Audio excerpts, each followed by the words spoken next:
De volta com o Educador em Entrevista, vamos continuar falando um pouquinho aqui da questão PET, não é? Emendando aí com Pergunte ao Doutor, hoje nós vamos falar da questão legal da causa animal, na companhia da doutora Júlia. Gratidão pela participação conosco, boa tarde. Boa tarde, gratidão por estar aqui mais uma vez, falando um tema que eu gosto muito, que eu me familiarizo muito, não só pela parte do direito, mas por também pertencer à ONG, né, a ONG Novo Caminho. Atualmente eu estou como vice-presidente lá. Então, em muitos aspectos que eu vou falar aqui hoje, eu tenho propriedade de causa até para falar. E, Júlia, é interessante a gente colocar isso, né? A legislação ligada à causa animal evoluiu muito nos últimos anos, mas a gente ainda tem um desconhecimento, não é? Mas alegar desconhecimento relacionado à legislação existente não funciona, né? Ou seja, se eu cometi algum crime relacionado a isso, eu vou responder. Com certeza. Na verdade, em qualquer aspecto, né? Não só em relação aos animais, você não pode alegar desconhecimento da lei. Mas com relação à causa animal em si, nós tivemos um salto gigantesco nos últimos 5 anos, e mais para frente eu vou até dar alguns exemplos palpáveis. E atualmente nós temos várias pautas na causa animal, o nosso próprio Código Civil, que mostra o animal como coisa, como um animal semovente, passível de comercialização. Apesar de não ter mudado a letra da lei, os nossos tribunais superiores têm mudado e reconhecido o animal como um ser senciente, com emoções, dores, direitos, principalmente. E isso acaba repercutindo, inclusive, nos projetos que a gente tem atualmente de mudança do nosso Código Civil, que é de 2002, perdão. Então, está aí, 22 anos, então tem muita coisa desatualizada. Principalmente ver o animal como objeto mesmo. E acho que essa é a grande mudança, né? Não se pode mais considerar animal como objeto. Exatamente. Em vários aspectos, como essa questão da proteção animal, vem mudando cada vez mais. Temos um grande exemplo, que é a Lei Sanção, que alterou a nossa lei de crimes ambientais, o artigo 32, que antes ele previa o quê? Qual que era o crime para quem maltratasse, cometesse algum ato contra algum animal? E aí eu falo cães, gatos, cavalos, vacas, enfim, qualquer tipo de animal. Pena de 3 meses a 1 ano. E o que é isso para quem comete algum ato? Nada. Comete algum crime contra o animal? Nada. Era muito superficial. Inclusive, a maioria das vezes nem processo virava, era motivo de acordo de transação penal. Ou seja, o promotor oferecia um acordo, a pessoa cumpria a prestação de serviço à comunidade, ou pagava uma multa, revertia alguma ração para alguma ONG de proteção animal, ficava por isso mesmo. Ou mesmo suspendia o processo, caso já estivesse em curso. Em 2020, a gente teve um caso que repercutiu, inclusive, internacionalmente, que foi o caso do animal Sansão. Era um pitbull, o caso ocorreu lá em Minas Gerais. Era um pitbull que ele teve simplesmente as patas traseiras decepadas por um podão. E ele virou um símbolo nacional. E o que essa lei fez? Alterou para a penalidade de 2 a 5 anos de de reclusão para quem maltratasse animais. E tem uma causa de aumento, isso já era previsto, na verdade, de 1/6 a 1/3 no resultado morte. E agora é passível de prisão em flagrante. Tanto é que aqui na cidade nós tivemos recentemente prisão em flagrante. Não necessariamente a fiança é decretada na hora. Então, complicou bem mais a situação. E além da pena de 2 a 5 anos, a gente também tem a multa e a perda da guarda, que inclusive eu acompanho casos que passaram pela ONG ou não passaram, né? A gente tem de tudo um pouco, que realmente o tutor perdeu a guarda, ou está sob responsabilidade de algum terceiro familiar, ou até mesmo sob a tutela da ONG. E essa foi uma mudança importantíssima, porém, uma mudança que só engloba cães e gatos. E cavalos? E o gado? Como que fica? E animais menores, coelho, porquinho da Índia, que a gente tem visto muito abandono de coelho, de porquinhos da Índia na cidade. Como que fica essa situação? Não são abarcados por essa lei, infelizmente. Então, a gente tem grandes avanços de um lado, mas temos muita lacuna muitas lacunas de outro, né? Só aquele animal fofinho, gatinho, cachorrinho, que merece o respaldo da lei? Ou são todos os animais? Então, é um questionamento que fica para alterações posteriores. Júlia, falando um pouco mais, não é, dessa transformação legal, é o que você falou, né? A gente tem cobertura em caso de alguns animais, mas ainda nem todos. Mas a gente já tinha, por exemplo, né, e é o que o Pedro coloca, uma questão ligada aos animais silvestres, né? E isso continua valendo, não teve alterações significativas nisso? Não, significativa não, mas de fato os animais silvestres sempre tiveram uma proteção um pouco mais específica e acredito que até mais avançada, de longe do tanto que deveria ser, mas bem a mais do que animais domésticos e principalmente animais que a gente fala, animais de corte, ou então animais usados para culturas, questões esportivas, como gado, animais de rodeio. Isso aí tá bem longe de ter uma proteção com mais afinco. Inclusive, a gente tem um grande problema, que são quando a gente se depara com dois quesitos constitucionais, ou seja, a proteção da fauna e a proteção da religião ou da liberdade de manifestação cultural.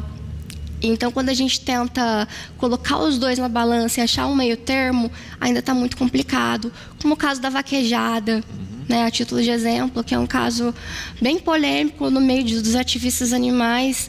O STF, ainda que tenha colocado, né, entendido, acima até do nosso Código Civil, que vê como coisa, mas entendido que o animal é sujeito de direito, sim, é um ser senciente, de outro lado, ele aceitou como manifestação cultural a vaquejada, que, na minha opinião, como protetora da causa animal, não faria tanto sentido assim. Acredito que maltrata, e não eu acho, tem laudos veterinários, inclusive foi uma grande briga na época dessa discussão, vários laudos veterinários apresentados, mas enfim, o que foi entendido? A vaquejada, sim, é uma manifestação cultural, tem os senões, né? Teve algumas proibições, mas de fato ela continua valendo. Então a gente tem esse problema, o gado, né, o animal, a vaca, o boi, o touro que está lá correndo, o que ele tem de diferente de um animal fofinho, que é um gato, um cachorro, o seu pug, seu shih tzu, o seu vira-lata? Qual que é a diferença? São animais. Então isso a gente tem bastante mudanças ainda legislativas.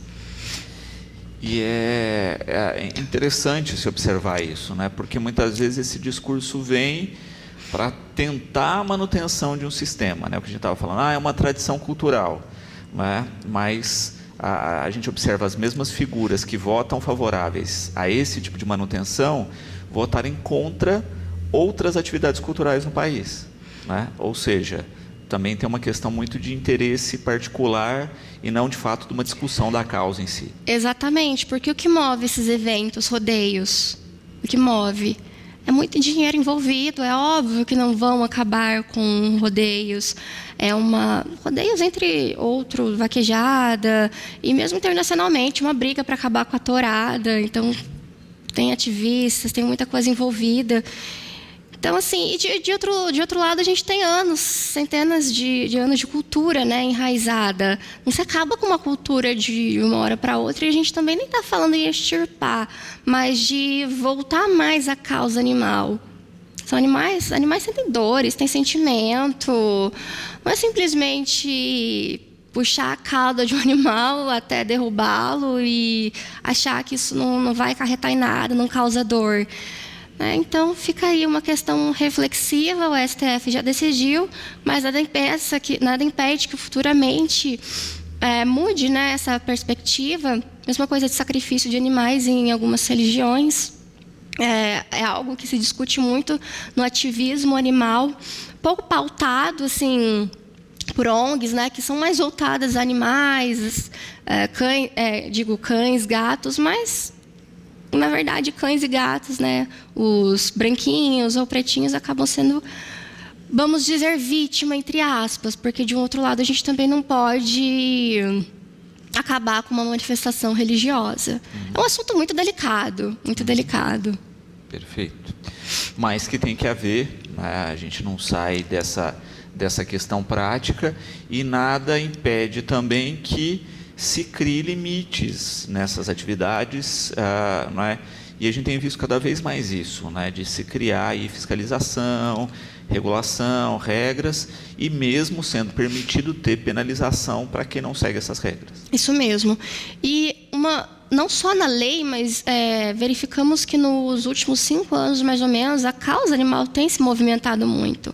Um grande exemplo aqui, Batatais. Como membro de uma ONG de proteção animal, antes era muito sofrido conseguir, nós não tínhamos nem verba pública. Então, a gente se virava com doação da população, muitas vezes era um perrengue atrás do outro, e é isso, era dessa forma. A Silvia Faraco também, quanto aperto não passou na época da PASFA, chegava a ser cruel, aquele tanto de animal. Mas, enfim, hoje a Câmara dos Vereadores, na antiga gestão, tem o Eduardo Riss, que sempre foi muito atuante, e não precisa ser da causa animal para lutar pela causa. Outros vereadores, tanto da anterior gestão quanto 2023 para 2024 e 2024 para 2025, destinaram emendas impositivas para a causa animal daqui de Batatais, para as 2 ONGs que existem aqui. Isso é uma movimentação muito importante.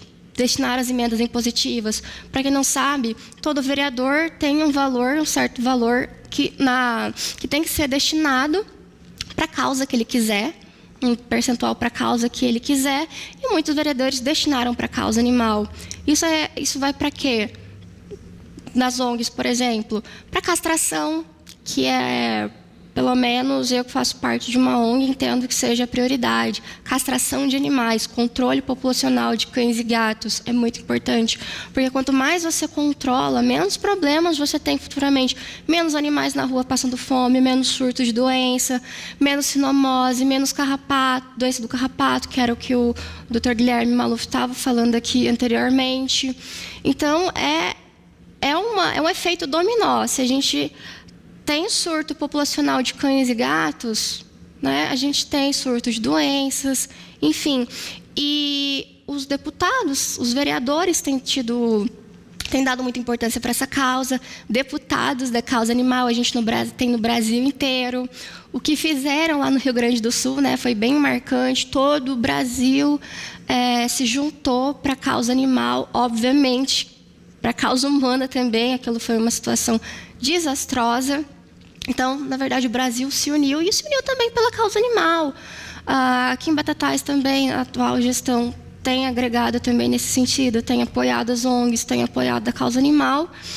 E nós somos exceção. Eu participo de um grupo de várias ONGs, mais de 150 ONGs, e a reclamação nós nunca tivemos acesso à verba pública, nós nunca tivemos R$1, nós não sabemos nem o que fazer para conseguir. Então, aqui, Batatais é uma exceção, várias cidades daqui da região são exceções. A maioria, na verdade, das ONGs chega no final do mês e tem que misturar arroz com alguma mistura porque o animal não tem o que comer no final. E também, de novo, né, é uma questão de se ter estrutura legal, não é? Porque a gente percebe isso, né? Ao longo dos anos foram se construindo políticas públicas, né? No sentido de, olha, mas como é que eu destino o recurso?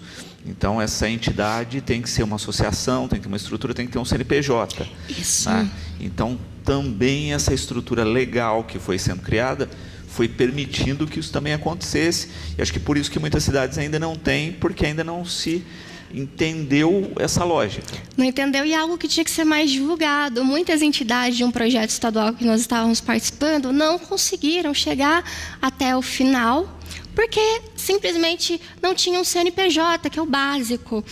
CNPJ, 2 anos de existência.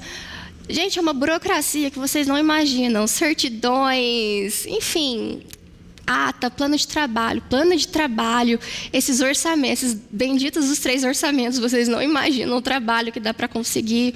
Quando é veterinário, prestador aqui da cidade, ainda é mais tranquilo, mas tem, às vezes, alguns produtos que não é da cidade, a gente tem que pedir por fora, e tem que ser só fornecedores com CNPJ.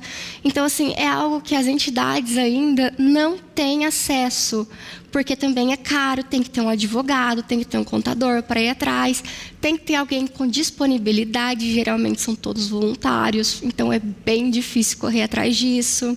Exatamente. Tem todos esses senões, e assim, são várias etapas até você conseguir ser beneficiado. Então, isso que falta também, mais informação para a população no geral, nesse sentido. E é importante destacar isso, né? Porque muitas vezes as entidades não têm recursos para se manter, e como é que estrutura uma parte legal, né? Então, isso também é um desafio. Exatamente, não tem o básico, que é a ração, que é a alimentação para aqueles animais, às vezes pouco animais, não precisa nem ser 250, 200, igual a ONG, mas às vezes 50 animais você não tem ração, que dirá o resto, porque o contador, tudo custa, né? Tudo custa e cada centavo importa, principalmente porque vive basicamente de ajuda da doação da população.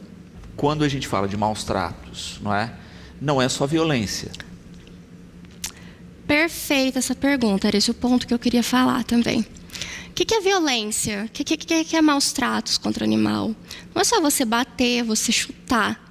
É você deixar o animal passar fome, sede, deixar ele num ambiente com sol, chuva, acorrentado, que tem sido uma grande briga.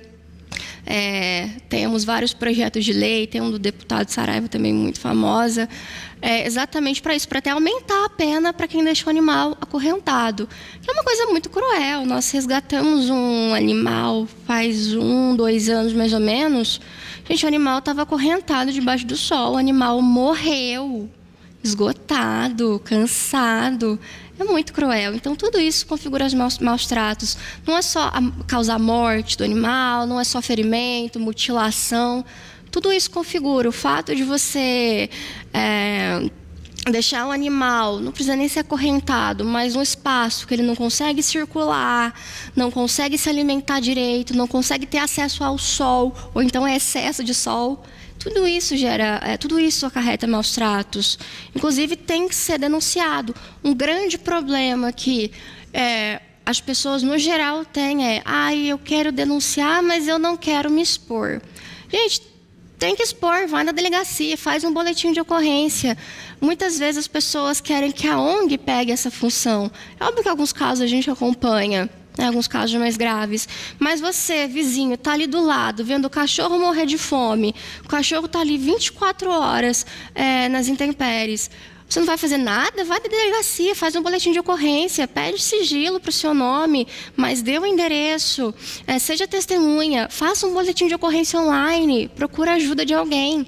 Então, não adianta nada ter uma lei que pune quem maltrata animal, se as pessoas que estão em torno, vendo esse animal sofrer, esse animal chegar ao esgotamento, à morte, não fazer nada. Então, aí não adianta ter leis se as pessoas também não fazem. E outro ponto também muito importante as pessoas têm que denunciar. O executivo, o legislativo tem que criar leis, só que isso tem que ser executado. Então, assim, precisamos também de delegados, policiais. Os policiais, muitas vezes quando eu vou na delegacia, a polícia costuma tirar algumas dúvidas com o pessoal da ONG, comigo, porque realmente não sabe o que fazer, não tem preparo. Eu chego numa casa, está acontecendo algum crime, o que eu faço? Eu posso entrar? Se está acontecendo um crime contra uma pessoa, o senhor vai entrar? Geralmente a resposta é positiva. Por que contra um animal a pessoa não pode entrar? Eles ficam com receio.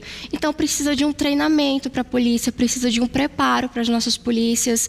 Nós aqui em Batatais, felizmente, temos a doutora Juliana. Doutora, um grande abraço, muito obrigada pelo que a senhora tem feito pela causa animal, que realmente nós tínhamos boletins de ocorrência engavetados, que nunca tinham virado nada, casos graves, realmente graves, de animais chegando a óbito. E, felizmente, a doutora Juliana tem dado um respaldo muito grande, tanto para a ONG quanto para pessoas, para a população que tem denunciado. Por isso que é importante denunciar. De outro lado, tem o Ministério Público aqui em Batatais, que a gente sempre pede um apoio. Eventualmente, temos também esse apoio. É um conjunto.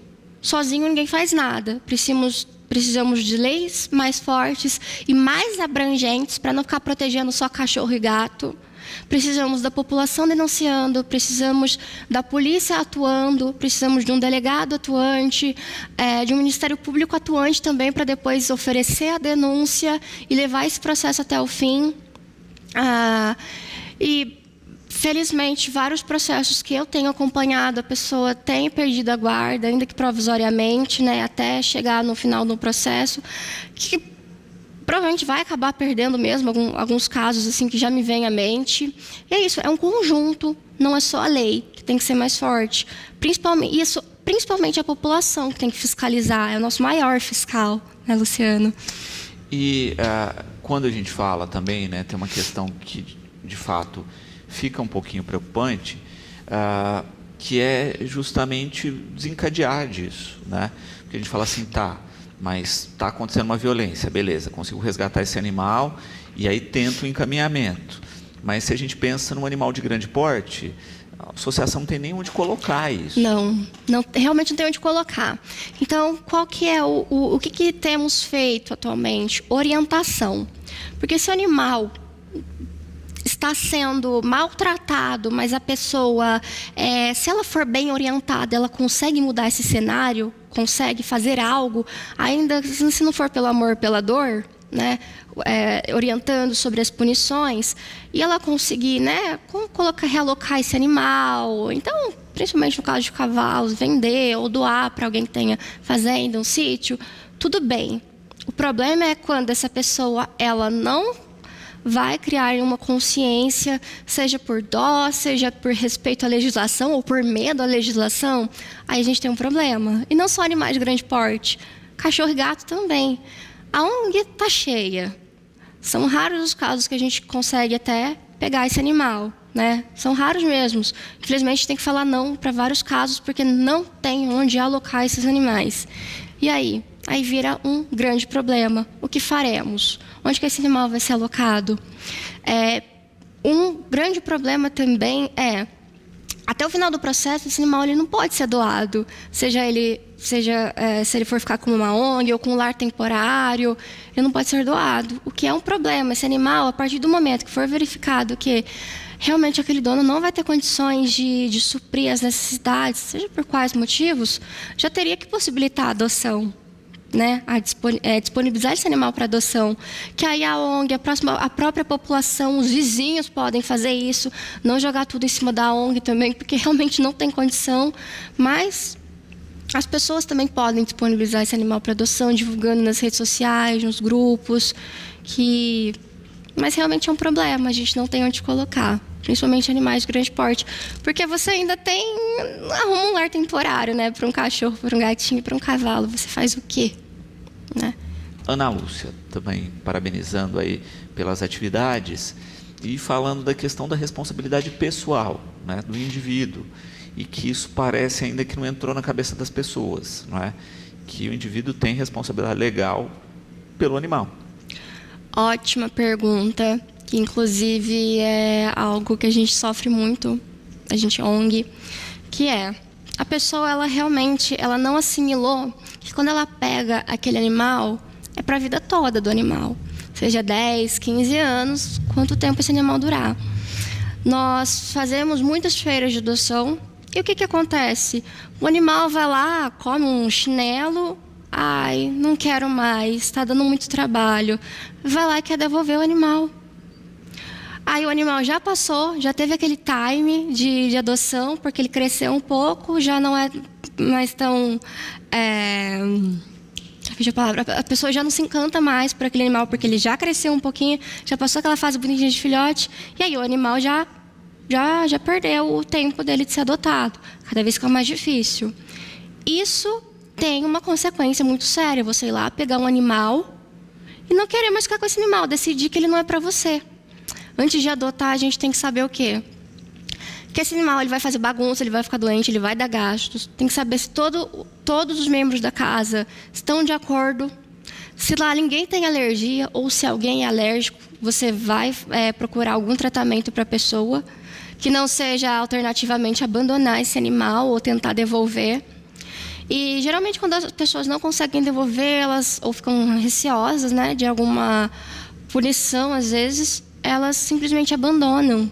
Quantos animais que a gente faz a leitura do microchip, acha na rua, faz a leitura do microchip e vê que foi alguma pessoa que adotou e foi lá e abandonou posteriormente. Animal não é descartável, ele vai dar muito gasto. Tem ração, tem vacinação, tem veterinário. E a pessoa não consegue assimilar isso. É uma vida que vai ficar com você, pelo menos deveria ficar com você até o final dela. E, infelizmente, esse é um ponto que as leis poderiam ser mais duras, por exemplo, porque isso, abandono é maltrato, só que as pessoas e a própria lei, na hora de aplicar isso, não entende muito. O judiciário, na hora de aplicar isso, também não entende muito, acaba dando uma pena mais branda. E você pegar um animal e abandonar ele na rua é tão ruim quanto você pegar um pau e bater nele, desculpa até o termo, mas é tão ruim quanto, porque você está condenando esse animal à fome, a doenças, a surtos de doenças, né, sinomose, escarrapato, enfim. Esse animal vai ter uma vida curtíssima na rua. E sofrimento, obviamente. Então, realmente, esse é um ponto muito importante que as pessoas não assimilaram ainda. Aí são questões de conscientização, não só de ONG, de políticas públicas também, de campanhas do poder público nesse sentido, nesse aspecto. Exatamente. Rui aqui com uma questão também importante, né, quando a gente fala da questão legal, pensando nos animais de grande porte. Que ele ainda vê muito na cidade a questão de cavalos presos em praças, em terrenos, etc., mas que a legislação fala que para o sujeito ter o animal ele tem que ter área. Ou seja, se ele está numa área que não pertence a ele, ele não poderia ter o animal. De fato, ele não poderia. A gente não tem mais ponto de carroça, né, que é comum em cidades pequenas. Não poderia existir. A pessoa tem que ter uma área, tem que ter comida disponível para esse animal.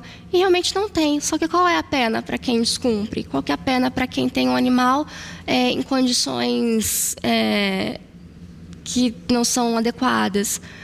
3 meses a 1 ano. O que são 3 meses a 1 ano, como eu disse lá no primeiro bloco? Não acaba não sendo nada. Se você é primário, né, tem bons antecedentes, você consegue uma transação penal, uma suspensão processual e não vira nada.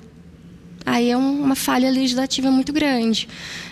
Com qualquer animal, na verdade, não só cavalo, mas qualquer animal que não seja um cão e um gato. Júlia, para a gente encerrar, falar um pouquinho dessa questão, não é? De, olha, a pessoa observou, viu alguma questão, né, de maus tratos, qual é o procedimento? Vamos lá. Primeiro, grava, registra, fotografe, isso é muito importante, faça um vídeo, anota o endereço certinho, de onde é que os maus tratos estão ocorrendo. Se você souber o máximo de informações possíveis, tá? É importante que tenha o máximo de informações possíveis. O nome, ainda que seja só o primeiro nome daquela pessoa, registra o ato dos maus tratos, né? Pode ser até escondido, não tem problema, só dá um jeito de registrar isso, que é fundamental para comprovar que realmente aquilo está acontecendo. Leve até a delegacia, faça o registro de um boletim de ocorrência. Não quer ir na delegacia? Abre o sistema de boletim de ocorrência online. Lá você tem 2 opções, ou o boletim de ocorrência, clica na opção de outros. Não lembro muito bem o procedimento, mas é bem simples de fazer. Vai em outros e você consegue preencher. Você não vai conseguir anexar arquivos, tá? Os arquivos, infelizmente, você vai ter que ir sim à delegacia para protocolar. Mas já é um começo, né? Você pode colocar o nome das testemunhas lá também. Não sabe o nome das testemunhas? Coloca o endereço, coloca o que você tiver. Mas lembre-se, quanto mais informações, melhores. Ou então na Delegacia de Proteção Animal, que também é um campo que você tem lá, do lado do campo de boletim de ocorrência, que você vai direto na delegacia, é o DEPA, né? Delegacia Eletrônica de Proteção Animal, e você pode fazer sua denúncia lá também. O que eu indico para vocês? Vá até a delegacia, registre o boletim e, eventualmente, cobre uma resposta desse boletim de ocorrência. É muito importante que você cobre, porque é muita demanda, são diversos casos de violência doméstica, enfim.